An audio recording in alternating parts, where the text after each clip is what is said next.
যে মদিনায় আমার রসুল নাই, সেই মদিনায় বেলাল থাকতে পারে না। আশিকে রসুল বেলাল অযথাই বলা হয় নাই। প্রিয় নবীজির ইন্তেকাল হয়ে গেছে, সবাই মদিনায়। বেলাল বলে আমার দ্বারা মদিনায় থাকা সম্ভব না, আমি এখান থেকে ছেড়ে অন্য জায়গায় চলে যাব। বলে কেন? বলে আমি যখন আজান দেই আশহাদু আন্না মুহাম্মাদার রাসূলুল্লাহ বলি, আমার কলিজা ছিঁড়ে যায়, নবীজিকে দেখতে পারি না।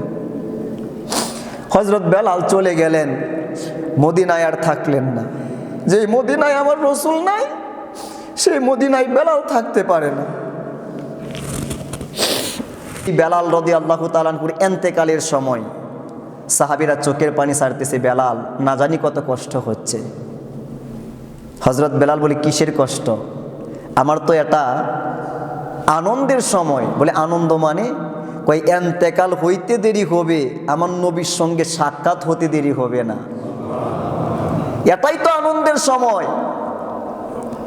ইন্তেকাল হওয়ার পরে যদি আমি আমার নবীর সঙ্গে মিলিত হতে পারি, যে নবীকে দেখে দেখে আজান দিতাম, সেই রসুলকে কত সময় ধরে দেখি না। ইন্তেকাল হয়ে যাক, কষ্ট হোক, এই কষ্টের পরে তো আমি বেলাল আমার রসুলের সাক্ষাৎ পাবো। আল্লাহু আকবার বলেন।